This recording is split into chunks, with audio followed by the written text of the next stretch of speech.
Oi, gente. Boa tarde, boa noite, bom dia, no horário que você estiver conosco aqui pelo canal Paz e Bem ou pela TV 247.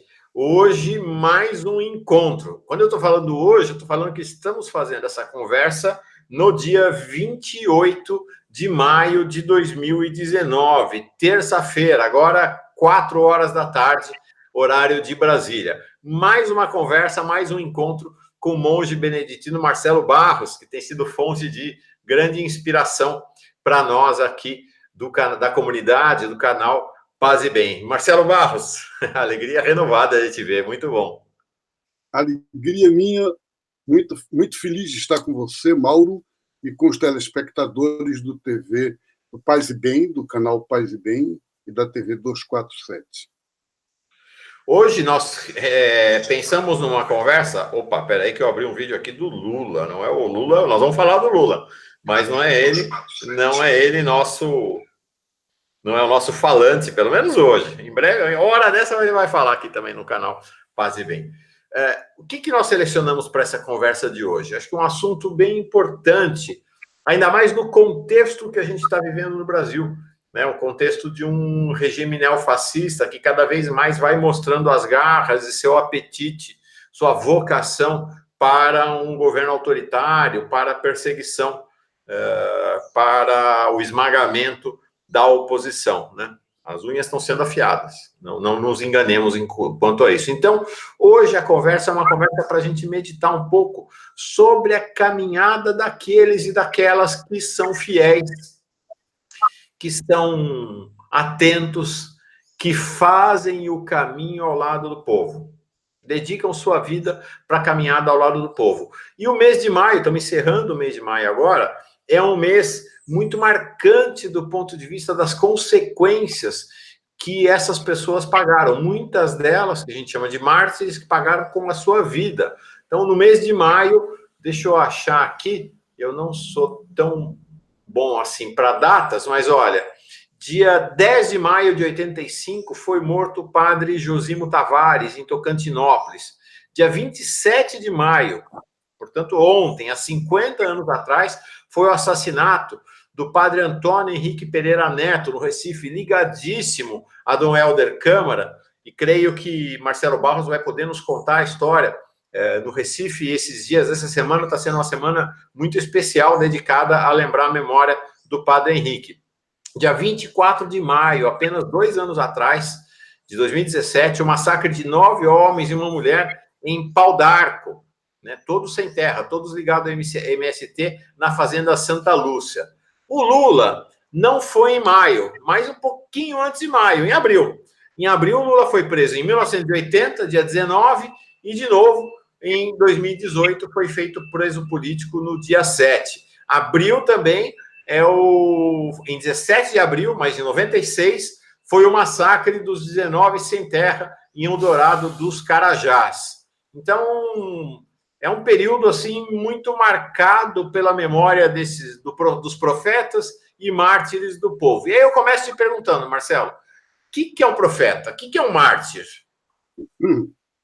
Mauro, para o povo normal na rua, se a gente pergunta o que é um profeta ou uma profetisa, vão dizer que é alguém que adivinha o futuro, que lê mão, que joga com cartas, cartomante, e de fato tem uma dimensão, pode ter uma dimensão ligada ao profetismo antigo, das religiões naturais.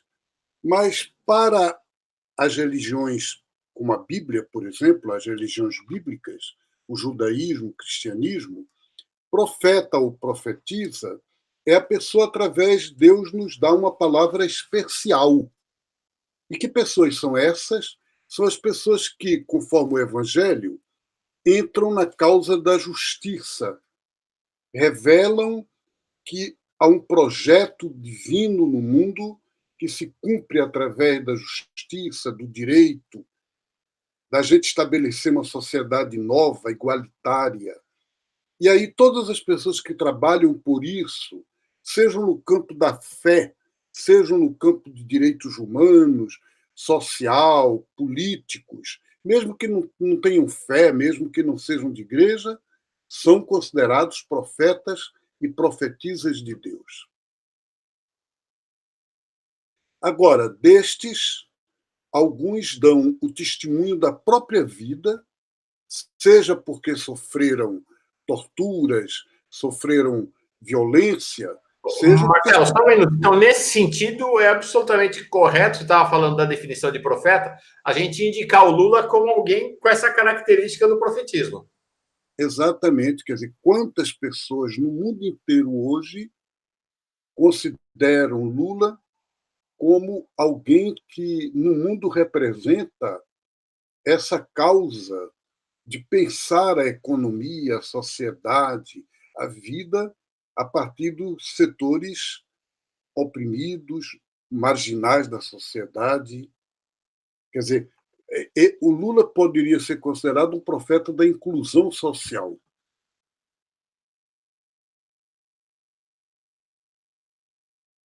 Entendi. E aí nós vamos, então, do profeta, das profetisas, do profetismo para o martírio. Você estava começando a falar disso, né? Martírio é uma palavra grega antiga que significa testemunha. Então, todo profeta é testemunha, testemunha desse projeto novo de mundo, testemunha de Deus que é amor. Então, testemunha do amor, que o amor vale a pena, que o amor é caminho para ser vivido, não é uma bobagem, não é uma ilusão. Não podemos construir um mundo sobre o lucro, sobre a competição, a selvageria, a violência, uma política a partir do ódio. Não podemos. Então, é profeta quem dá testemunho disso e sofre por este testemunho. Sofre violência, sofre tortura e até a morte tem ocorrido muito. Na América Latina, Mauro, chegam a ser, nos últimos 50 anos, mais de 35 mil homens, mulheres, crianças, de todas as raças, índios, negros, brancos, de todo mundo, europeus, norte-americanos, trabalhando na América Latina, mais de 35 mil pessoas que podemos considerar mártires no sentido de vítimas da violência e testemunhas de um novo mundo possível. A gente tem feito aqui no Paz e Bem, Marcelo Barros, com o professor Pedro Lima Vasconcelos, esse curso Fizemos Canudos e estamos fazendo agora o Retalhos da Nossa História. E a gente vai verificando como ao longo da história do Brasil são milhares, e realmente milhares e milhares de pessoas que dedicaram sua vida não necessariamente a uma bandeira política, a um ideal organizado sistematicamente, mas pessoas que manifestaram de maneira corajosa seu desejo de viver plenamente, de ter vida livre. Então nós podemos olhar, nós olhamos para o Quilombo dos Palmares, nós olhamos para Belo Monte, né, Canudos, nós olhamos para tantas experiências de lugares, ocasiões em que o povo brasileiro tentou se expressar livremente, viver em abundância. O pessoal falava lá no Belo Monte, no Canudos de Antônio Conselheiro, né, que lá era o lugar onde corria rios de leite e os barrancos eram de milho, né, a fartura, a abundância, a ideia do reino. E tanta gente massacrada, né, muito mais do que 35 mil, nós somos milhares e milhares, né, os quilombolas. A história do Brasil é uma história marcada pelo martírio, né? Mauro, eu falava 35 mil de 50 anos para cá, desde o martírio do Henrique, do padre Antônio Henrique. Então, a referência era esta, mas a história inteira é uma história de violência, e aí são milhares, milhares, milhares. Quando a gente pensa nos calculadamente 5 milhões de negros e negras sequestrados na África e trazidos, vendidos como se fossem mercadorias para as Américas, então, mais de 5 milhões de pessoas. Né? Sim, se nós somamos mais 6 milhões de mortos no campo de concentração entre judeus, ciganos, homossexuais, comunistas, né, 6 milhões. O que a história da humanidade é uma história marcada pelo sangue do martírio das pessoas comuns, das pessoas do povo e dos seus líderes, né, Marcelo? Exatamente. As igrejas cristãs costumam fazer uma diferença entre mártires ativos e mártires passivos. Os ativos são aqueles que, como você dizia, têm uma causa política, dão a sua vida por isso, sabem que estão se arriscando e sofrem consequências da sua opção. Os mártires passivos, por exemplo, quando os militares, 9 militares entraram na casa dos jesuítas em El Salvador, em São Salvador, no dia 18 de novembro de 1989, e massacraram os 5 padres jesuítas que estavam lá, Inácio Elacuria e seus companheiros, estavam também a senhora que era empregada da casa, trabalhava na cozinha, e a sua filha. E elas morreram juntos, simplesmente por estarem ali. Então, elas foram vítimas da mesma causa. Elas sofreram da mesma violência, mas elas não são pessoas que estavam ali naquela causa, elas estavam ajudando, colaborando indiretamente como funcionária. Então, a história é cheia dessas distinções, mas o que é importante para nós aqui é muito mais a gente aprender o que é que fica para nós de lição, de palavra divina, de apelo, não é? Ético a partir dessa história.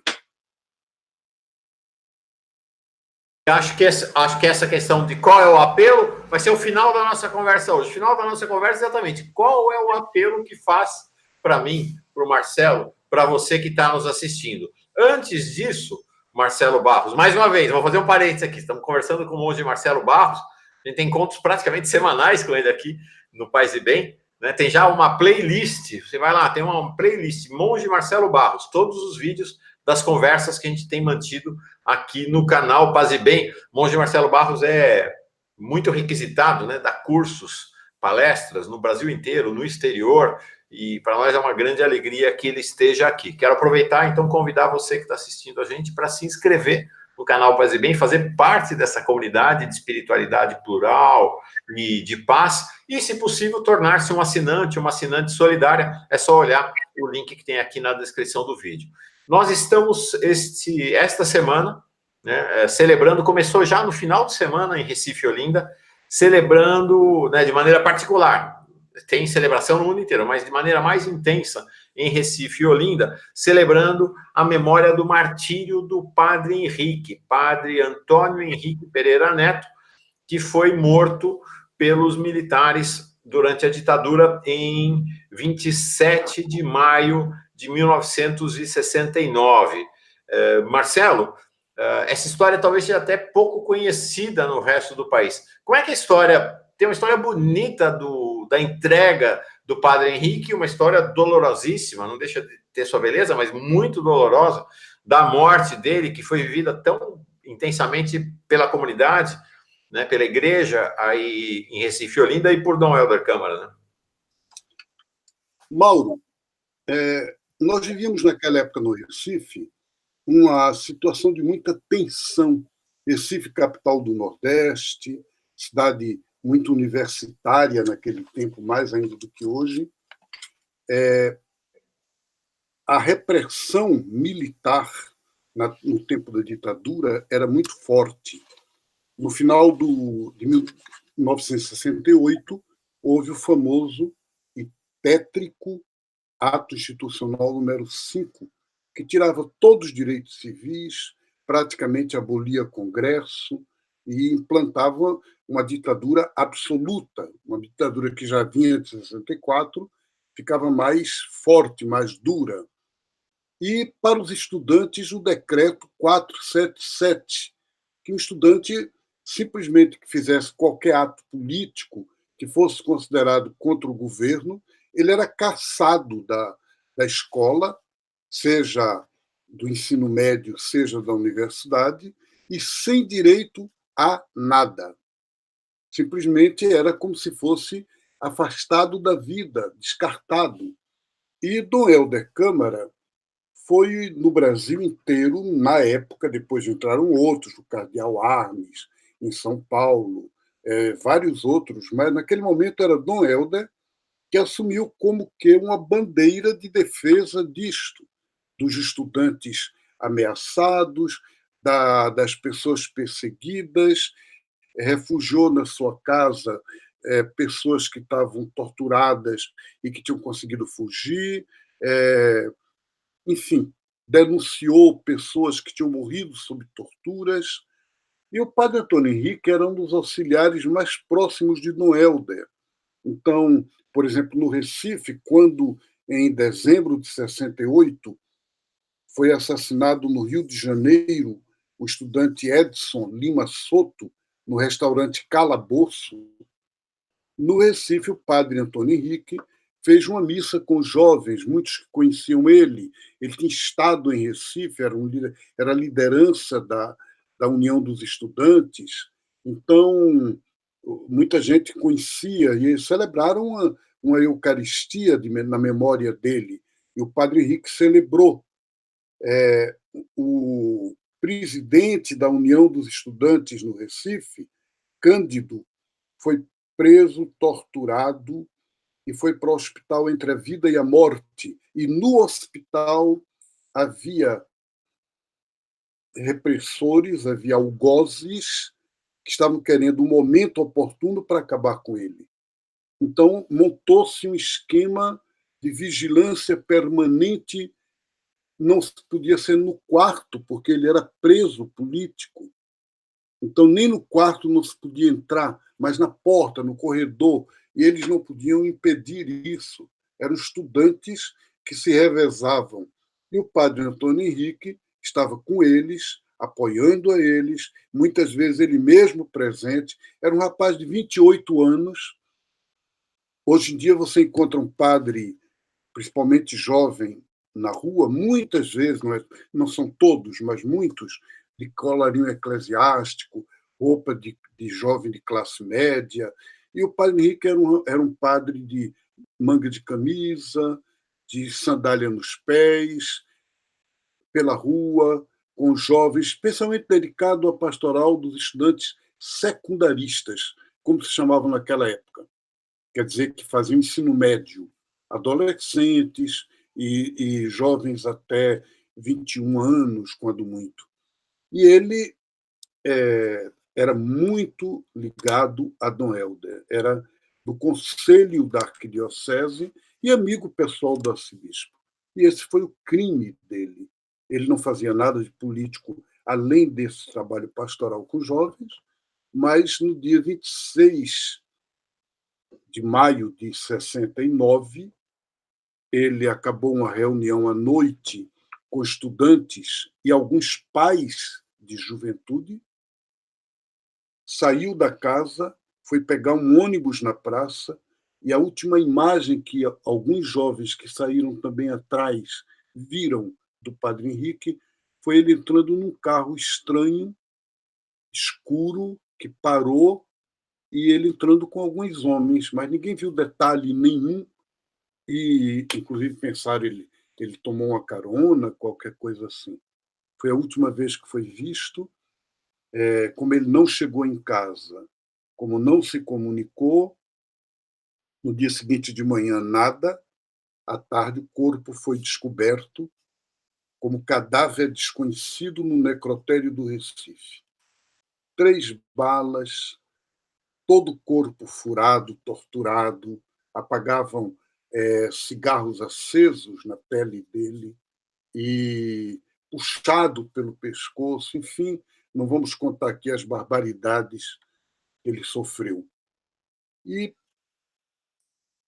toda a diocese não se podia dar uma palavra em jornal, o arcebispo totalmente censurado, mas mesmo assim, boca em boca, se juntou uma multidão um cortejo fúnebre de 6 horas da igreja onde ele foi batizado até o cemitério do bairro da Várzea, e também sem se poder falar nada de discursos, nada de depoimentos. Por quê? Porque cavalaria acompanhando o cortejo durante todo o tempo e ameaças. Então, cânticos e silêncio. E essa memória ficou na arquidiocese até agora. Aqui, por exemplo, no Recife, em cada lugar que as pessoas cantam prova de amor maior não há do que dar a vida pelo irmão, todo mundo lembra o Padre Henrique. Eu não canto aqui para vocês, senão vocês vão fugirem. Mas todo mundo conhece esse cântico. Então, essa é a história do Padre Henrique, Mauro.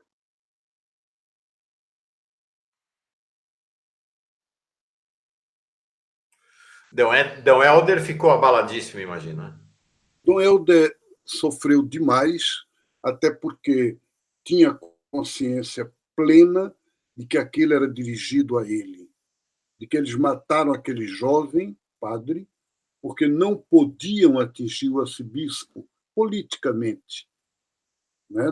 Em El Salvador mataram Dom Oscar Romero, na Guatemala mataram Dom Juan Gerardi, mas no Brasil a ditadura não ousou matar Dom Pedro Casaldáliga, Dom Helder Câmara, fazer um atentado contra o cardeal Arnes.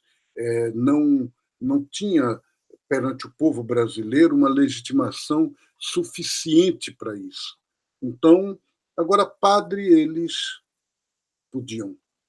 Então, o Padre Henrique morreu no lugar de Dom Helder. Todo mundo achou isso, viu, porque ele não fazia nada que fosse diretamente um horror para a ditadura, não participava de grupo político, nada, nada. Então, não era Dom Helder que era o atingido.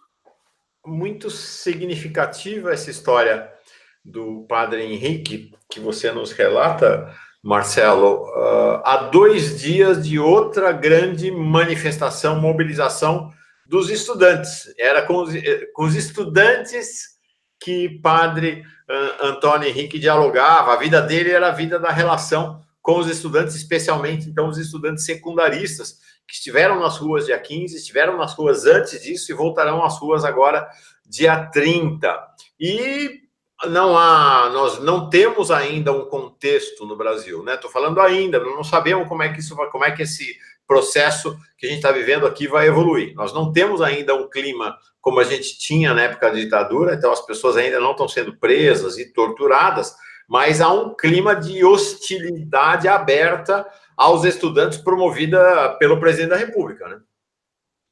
Mauro, o que cada mártir, cada pessoa que é testemunha desse projeto divino de paz, de justiça no mundo, o é sobre um determinado nível, de um determinado ângulo. Quando você toma, por exemplo, um mártir dos direitos humanos, um mártir da justiça, se você pega, por exemplo, figuras concretas que deram a vida por projetos concretos. Eu acho que o que caracterizou o martírio do Padre Henrique é que ele foi um mártir do anti-esquerdismo. Quer dizer, qualquer pessoa que fosse pelo comando de caça aos comunistas, que era uma entidade da época, o CCC. Não era legal, mas era visível. Como as milícias ligadas ao bolsonarismo hoje, né? Como as milícias, dos quais os filhos do Bolsonaro participam diretamente. Uhum. Então, esse anti-esquerdismo, essa sociedade, essa política movida a ódio, ela é hoje tão evidente, tão visível e atuante quanto na época da ditadura militar. Tem outras formas, mas quem matou Marielle no Rio de Janeiro e o Anderson? Quem matou na mesma época, nos mesmos dias, um ecologista no Pará? defendendo a Amazônia contra as mineradoras. Quem é responsável pelo assassinato diário de tantos jovens nas periferias brasileiras, especificamente os jovens negros? Então, quando a gente vê isso, sem falar na violência e no assassinato gota a gota, pouco a pouco, que se constitui em 13 milhões de pessoas desempregadas no Brasil. Mas uma coisa era você estar desempregado na época do meu avô ou do meu pai. Eles diziam: eu estou desempregado hoje, mas daqui a 3 semanas, daqui a 2 semanas, eu consigo emprego. Hoje não. Hoje, como a política é a forma que São Paulo fecha não sei quantas mil vagas de trabalhadores. São as empresas de ônibus das capitais que deixam de ter cobradores e passam a fazer aquilo mecanicamente. São empregos, empregos, empregos que desaparecem. A automação vai fazer com que daqui a poucos anos no mundo, parece que 5 anos, ao menos 15 mil tipos de empregos que não existirão mais. Quando eu era criança, Mauro, na minha cidade havia alfaiate, sapateiro, um bando de profissões artesanais que hoje praticamente desapareceram. Então, o que significa isso? Desemprego. Quem é responsável por isso? De um lado, o sistema econômico, que o Papa Francisco diz, esse sistema mata. Mas, do outro, as pessoas que sustentam isso em termos políticos e militares. E isso nós estamos falando atualmente, do atual projeto do governo brasileiro. Sim. Marcelo, bom, mais uma vez, estamos conversando com o monge Marcelo Barros. O nosso tema hoje é exatamente essa caminhada daqueles que são fiéis ao desejo de uma vida em abundância, um reino de justiça e dignidade. Líderes e pessoas comuns que fazem a sua vida, né, caminhar por esse desejo, né, por essa vontade de vida digna, de vida justa, e que se tornam, às vezes, não por desejo, não por vontade própria, né, mas acabam se colocando como profetas e pagam, às vezes, com a sua própria vida, como mártires. Então, eu queria falar especificamente, Marcelo, eu queria que você falasse um pouco sobre a juventude, porque se a gente olha o contexto da morte 50 anos atrás, né, prisão, tortura e morte do Padre Henrique, que o diálogo dele, né, a missão dele era exatamente com jovens secundaristas aí em Recife e Olinda. Se a gente olha hoje para a mobilização de estudantes secundaristas e universitários no Brasil, né, dia 15, agora dia 30, né, estamos a 2 dias de uma nova onda de mobilizações dos jovens do Brasil. Se a gente olha para os jovens negros nas periferias, para os jovens indígenas, para os jovens sem terra, para os jovens sem teto, a gente vê que há um crescendo dessa ideia do testemunho da juventude brasileira, que as pessoas achavam que estava alienada, né? Está mostrando para nós que não, e reassume uma vanguarda, né? Um protagonismo, a liderança da luta do povo brasileiro. Eu acho que é muito profético esse protagonismo da juventude em um mundo que justamente mais marginaliza e mais quer usar como objeto de consumo a juventude. A maioria das propagandas são dirigidas aos jovens. Se hoje em dia existe uma vítima, uma categoria humana vítima dessa sociedade que a gente pode chamar sem rumo, sem futuro, é justamente a juventude. Quer dizer, eu já sou de uma geração que luto pela sustentabilidade do planeta Terra, mas eu luto para a geração dos meus filhos, dos meus netos, né? Porque, de fato, agora eles, os meus filhos e netos, esses são aqueles e aquelas que, de certa maneira, sofrem mais os impactos da destruição do planeta, dessa sociedade tecnológica, de uma tecnologia que não é humana, que poderia ser tão boa, mas que é cruel com massas, com a maioria da humanidade. Então, há, de um lado, um martírio que é inserida na própria vida, que é como se fosse uma morte a conta-gotas, pouco a pouco, cozinhada em fogo lento. E, do outro lado, essa violência terrível que, em todas as sociedades, atinge muito mais a juventude, os jovens, do que outras idades. E, nesse sentido, é uma maravilha, que perspectiva que beleza e que perspectiva de esperança nos dá ver a juventude para a rua, a juventude assumir essa causa e ser protagonista e sujeito dessa profecia do dizer: não aceitamos, não nos conformamos, não podemos nos habituar ou nos acomodar. É uma maravilha porque, Mauro, todas as notícias são de que nos morros, nas periferias de nossas cidades grandes, esses jovens que lidam com grupos artísticos, com, como se chama, hip hop, né? É que eu sou hip hop, né? Hip Eu hop. sou hip hop. Então, coisas criativas, conseguem reunir o pessoal, muitas vezes lidar com situações de fragilidade humana muito grande e, apesar disso, construir na diversidade verdadeiras profecias de um mundo novo possível. Então, parabéns para essa juventude, e acho que nós adultos, nós mais velhos, temos um encargo de acompanhá-los, de apoiá-los, de dar toda a segurança afetuosa, carinhosa e humana para que eles possam avançar.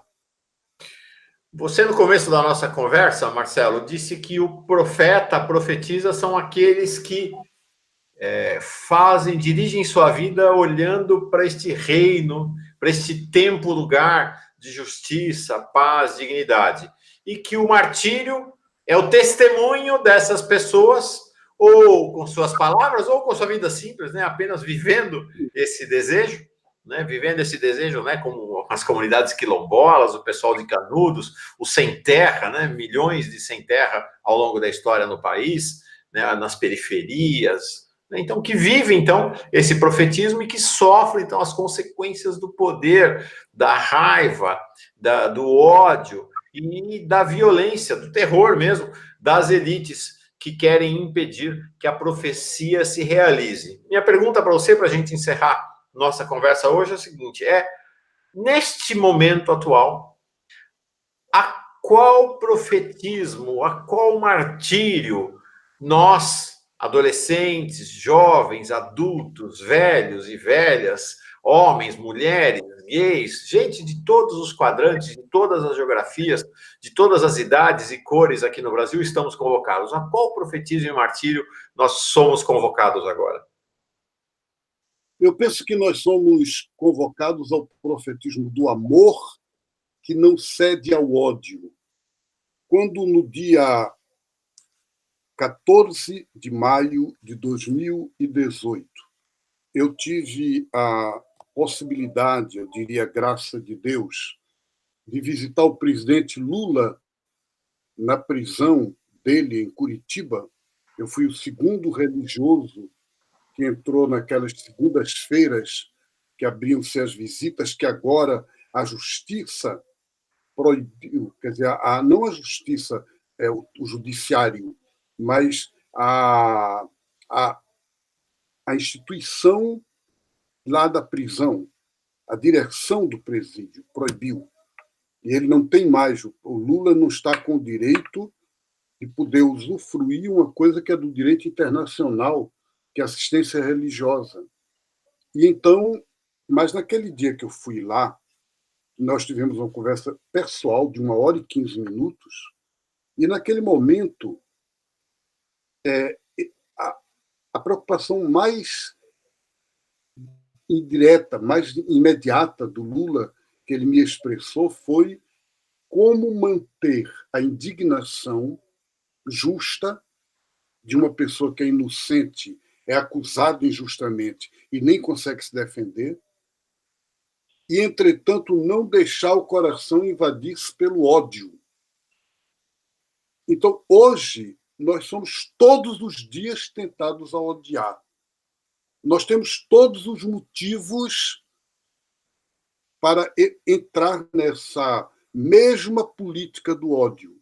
A política do ódio da direita, nós faríamos uma política do ódio da esquerda.